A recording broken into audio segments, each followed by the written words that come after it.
Good morning. It is Wednesday morning. It's the 4th of December.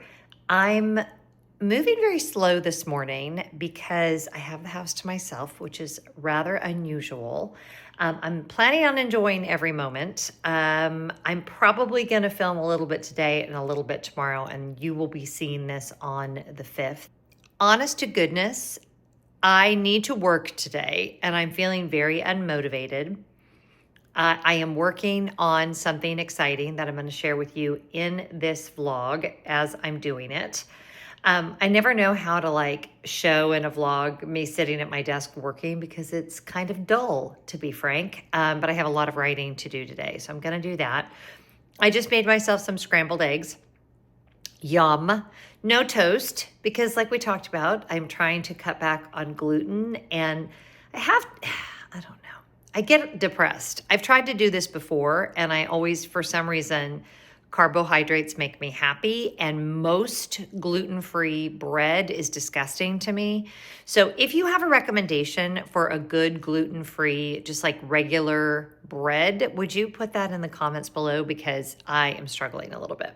Okay, we're gonna get dressed. You know how when you have a day where it's like, I have so much to do, but it's all at my own disposal, what I decide to do. So that's proving to be a tad bit unmotivating, but that's okay because we will get the stuff done. I washed my hair last night and let it air dry. So the curls are back. So you'll get those. A few of you were like, do you never wear your hair curly anymore? And here's the deal on that. So as we know, my hair is naturally curly. As the gray is coming in, the curls are not as consistent. So I've been blow drying it a lot more. Plus in the winter time when it's dry, that's much easier to do than in the summer with the humidity. There's no way. But I did put the curl product in and let it air dry last night. So yeah, I don't know why I went into that big of an explanation just to talk about my hair, but whatever. Let's get on with the day. So I mentioned this over on Instagram. I haven't really shown my house. I didn't do what I've done years past, like show myself decorating the house for the holidays. I don't know. I just kind of didn't, I don't know. I just wasn't feeling it. But there's a great picture of the boys at Wilderness Lodge at the Christmas tree. If you'll remember, these are our carolers that are from the 1960s that are paper mache. So they have no business still standing, but they are. And one of my sons was very insistent that I find them and put them out. And so, yeah, I do love them very much. Little Christmas tree pillow. This year, in other years, I've put that wreath on that mirror. I decided I wanted the mirror to have all the light this year. So I used it as a centerpiece instead. And these are the, is it Luminaire candles? And I have them all over my house and they are set on a timer to all go on at 5 p.m. because I really struggle with the light, especially as we're getting into like the home stretch of it just being darker and darker every day. So yeah, my 5 p.m. candle lighting makes me happy. Also this year, and this is new, and I talked about this on Instagram, I put all of my Christmas books on the dining room table. I usually have them somewhere out, but this way I feel like I will read them more. I mentioned this book. If you are interested in kind of like Christmas and the kind of consumerism part of it and how things changed, this is particular to 1940 to 1965, which is very instrumental in like how we celebrate Christmas now. So yeah, this is a great book. I bought it at Hollywood Studios at that Christmas store many, many years ago. And then this is the same author. It's a book called Under the Tree, The Toys and Treats That Made Christmas Special, 1930 to 1970. This book would make a great gift, especially if you have like, you know, and maybe for your mom or an older relative, because they would really take like a little trip down memory lane with all of the dolls and the different things that were popular over the years. Then we have all of the other reindeer, classic, can't go wrong. A lot of these are looking a little worse for wear. Couple versions of The Nightmare Before Christmas. I have this one, which is the one that I read to my kids when they were little, and then I have a more updated version right here that a dog ate. Charlie Brown Christmas, again, a classic. The Christmas Day Kitten by James Herriot. My boys always love this book. It's very sweet. Anything by James Herriot is always lovely read. James Herriot, who is the author of the, you know what he's the author of, the All Creatures Great and Small, which is a great PBS show. He also wrote a book. Susan Branch was a huge kind of like, almost like an influencer back in the 80s. And these books by her were so beautifully done. Like every page, the illustrations are gorgeous. The font is like her own handwriting. And I've not made a lot of the recipes, if I'm going to be honest. She shares stories. I feel like she was like one of the first food bloggers, but she put it in the form of books. And I just love them. I have a couple of these. I have this one, and then I have one that's specific to Christmas that is with my Christmas cookbooks. This is, I think this is the Christmas one. Yes, it is. This book is, I don't know what happened to the cover. My mom gave me this, and she wrote a verse in here for me. So this is very, very, very precious. Some of you know my mom was recently diagnosed with dementia, and it has been a very challenging year with her. So this book means a lot to me. So yeah, Christmas from the Heart of the Home by Susan Branch. Look at those illustrations. You can tell how much I have gone through this book over the years because the pages are just like almost falling out. There are fabulous recipes in here. There's also a whole part about if you wanted to do a Christmas Eve wedding, which is just beautiful. Love that so much. The Polar Express, love the book, do not love the movie. The movie makes me nauseous. I love some of the music from the movie, but my kids love that book. Another, A Christmas Carol, I have two of those. I have this DK book. My mom actually was a representative for them. They were an MLM, but you know, an MLM for books is an interesting concept. But this is, the DK books always had a lot of good information. And then this is another version of the Christmas Carol. If you've never read this, obviously I got that on sale. If you've never read A Christmas Carol all the way through, it was originally published in the newspaper, and it's really good. Like, I know we've all seen different versions of the movie a million times, but I try to read it every year, and it's really a fun read. And then my Mary Engelbright, who, by the way, she just came out as a lovely supporter of progressive ideas. I adore her. This is her book, and obviously very, very well loved. Her version of A Nightmare Before Christmas. And look at those beautiful illustrations. Okay, so that's my Christmas book collection. Do you have a favorite Christmas book? It's always interesting to me to hear what different people read, what their different traditions are. And this one just cracks me up. All of the other radio. Okay, so we're now up in my office, and I am settling in for what needs to be about a 5-hour effort. I have been so hesitant to share this with you guys, but I am now working on and putting the finishing touches on an e-course that I have been working on this entire year. It has been living in my head, and I started actually putting the lessons down on paper about 6 months ago. And I have felt very conflicted with this because I used to do consulting for YouTube creators. I did it for a number of years. And I loved my clients, and I think my clients would say that it was a good experience. But my frustration with it was the fact that I couldn't ever really say everything that I wanted to say, no matter how many sessions we had. And I had a bunch of stuff that I wished that they could know before I ever met with them for the first time. So what this 5-week course is, it's 11 lessons as of right now. I probably need to edit it down because I have a tendency to overwhelm people, and I did this when I was working as a consultant too. I give way more information than people want, although with it being the e-course, I think that might be okay because different people at different levels could either take what works for them, and maybe they're not going to go through every single bit of it. but it's going to be 5 weeks long, a series of videos. There's a story time from me every week. There is a written lesson every week. There's going to be a community associated with it. And I'm super excited.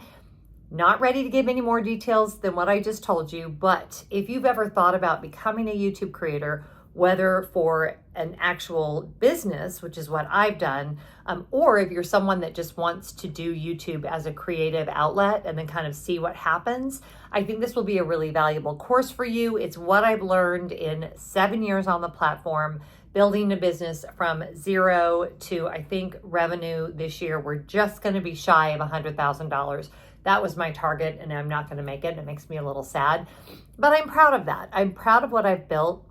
What I'll be sharing is not so much technical stuff, but more how to stay motivated, what to talk about, how to handle it when you're doing it, over 35. Not that you have to be over 35 to enjoy the course. So that's enough of that. I will have more to say. I need to get the thing finished, but I'm far enough along that I feel like I'm ready to open up the wait list. So if you would like to get on that wait list, I will put all of the information on how to do that in the description box. I am doing it through Podia.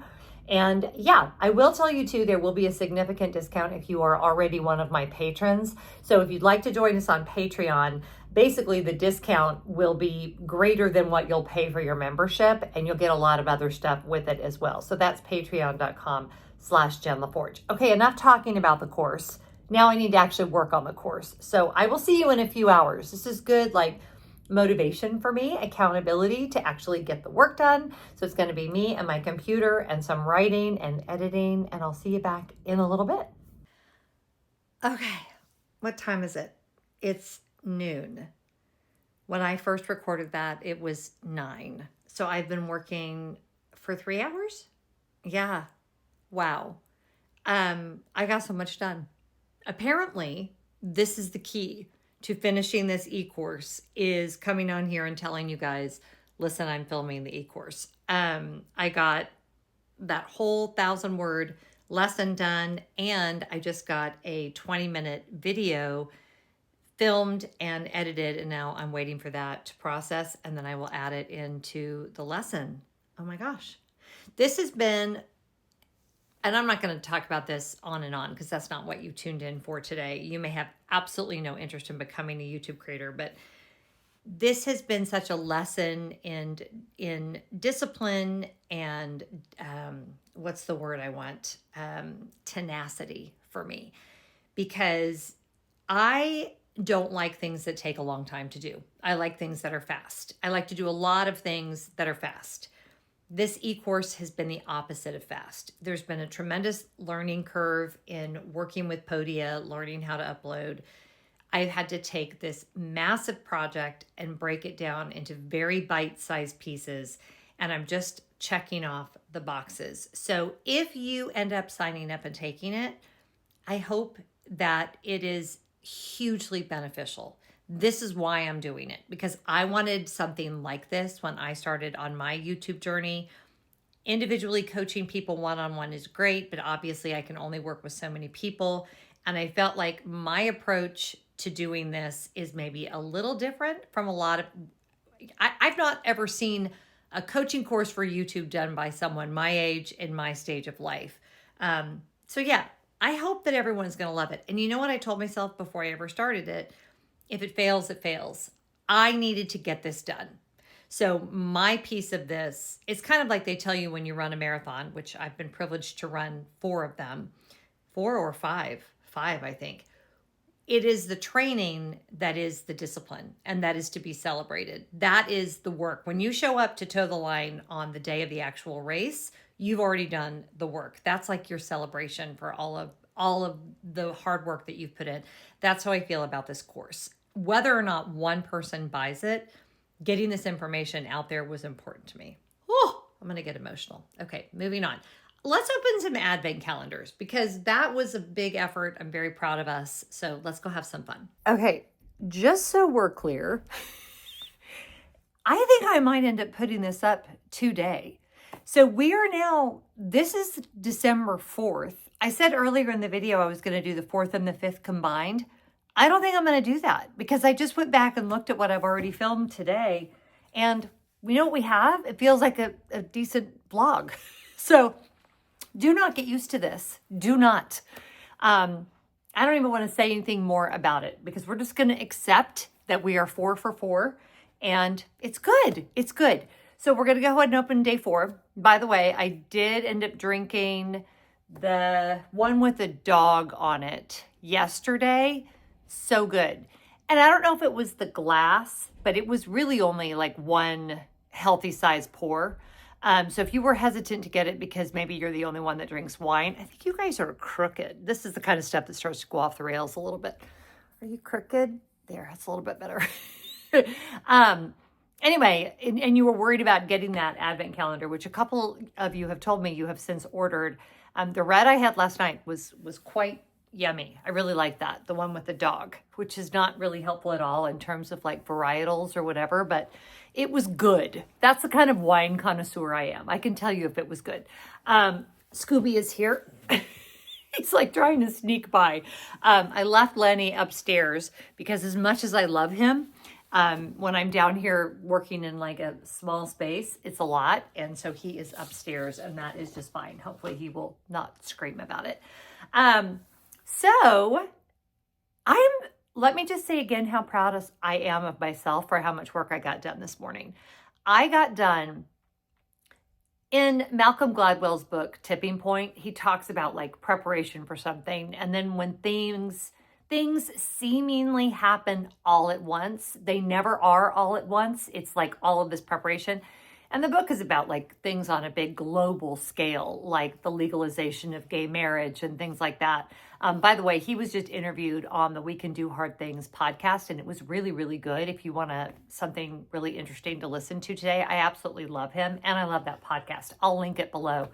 But I kind of was thinking about that, like this is when something's lived in your head for so long, when it's finally time to pull the trigger and make the thing happen, it seemingly happens all at once, but really it's been churning this entire time. So yay us. I'm beginning to think that January deadline might actually happen. All right, so we're only going to do the 4th today because we are going to delusionally live in a reality where I am doing Vlogmas, whatever.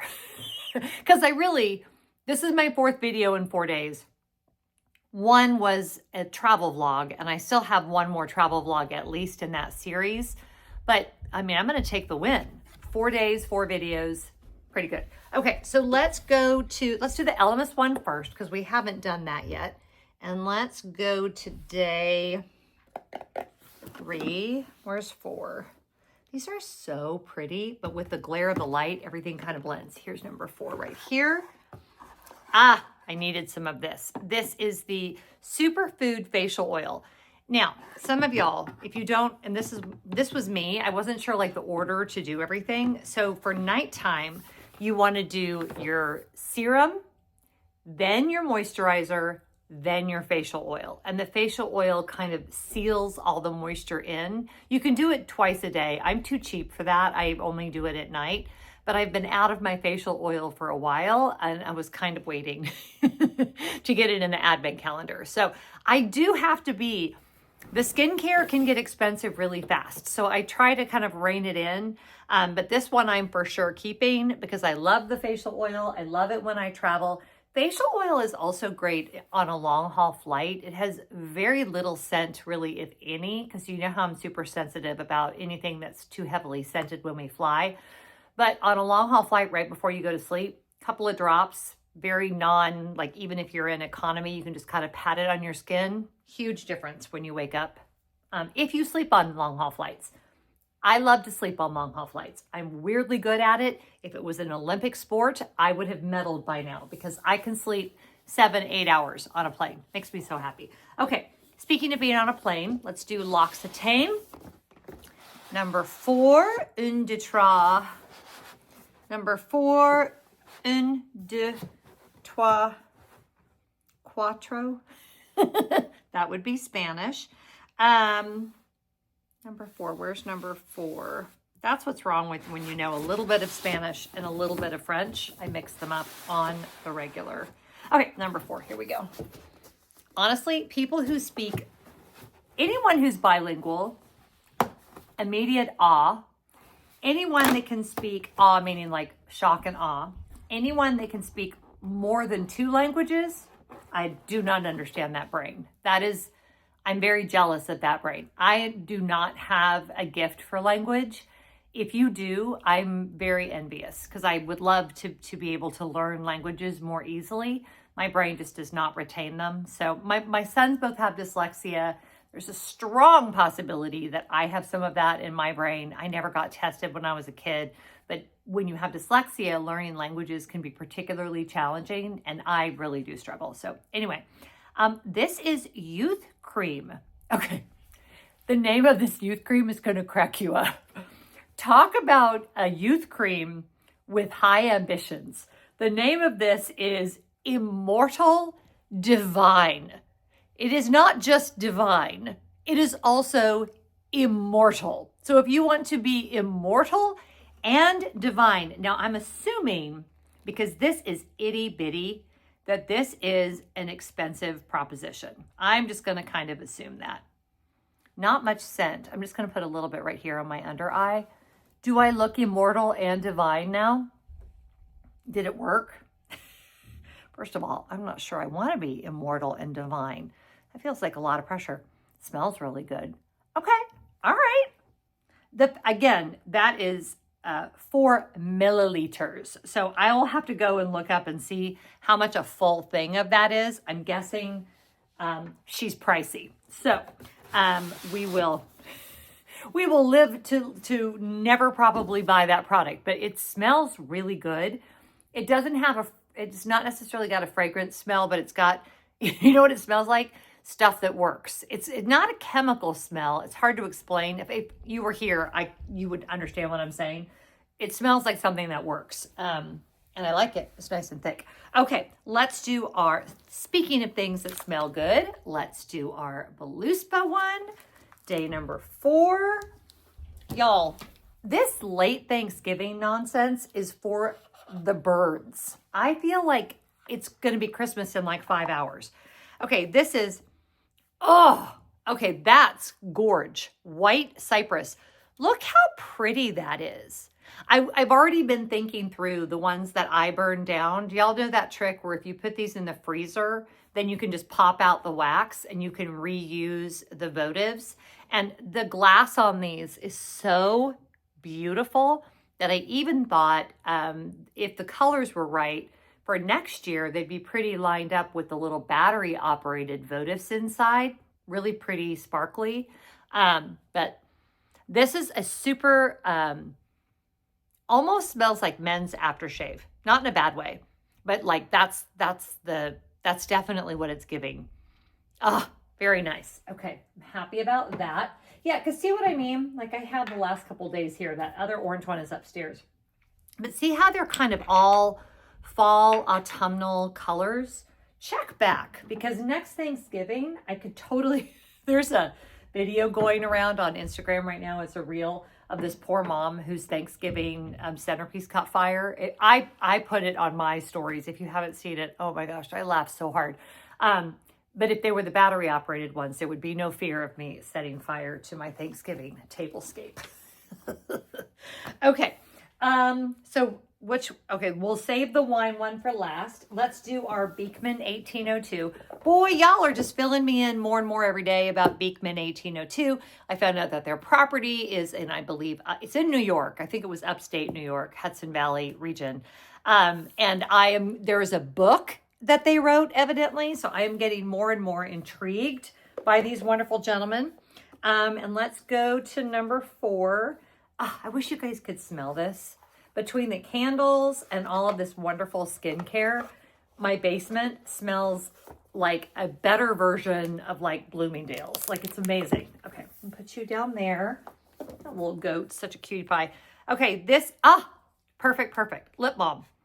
This, I love a good lip balm. Love a good lip balm, especially this time of year. So I'm keeping this. So even though I have lipstick on, I'm going to put this over top.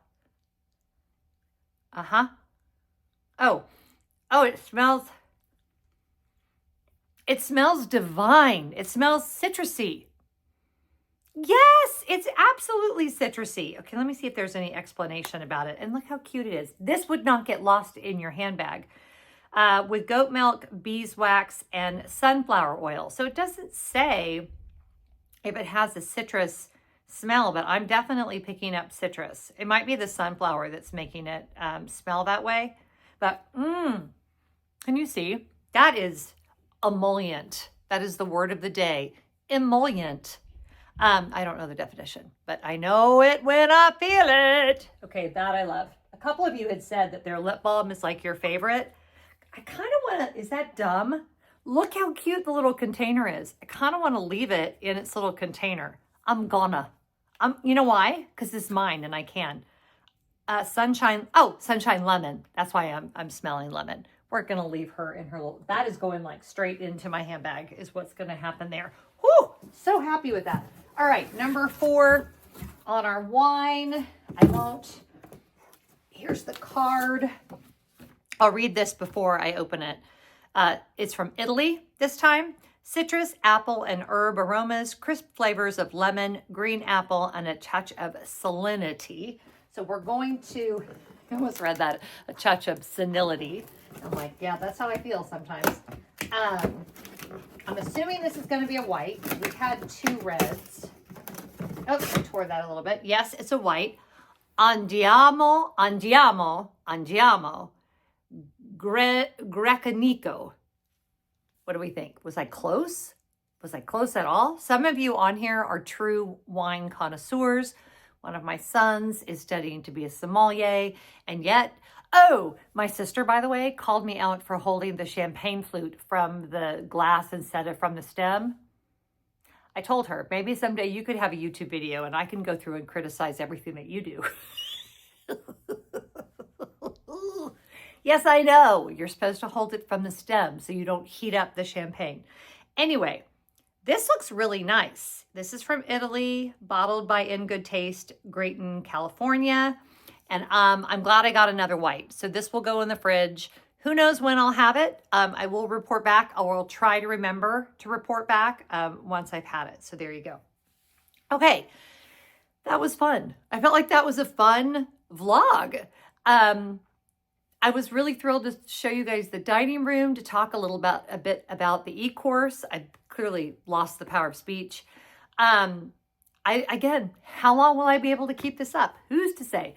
Probably I will do another one tomorrow, and then the day after that will be the travel vlog, but I'm not committing to anything at this point. This is we are off the rails officially, and I am apparently just doing whatever the heck I want on this beautiful holiday season. So whatever you're doing today, I hope you're finding joy. I hope that this video has been fun for you. If you've missed any, go back and watch them.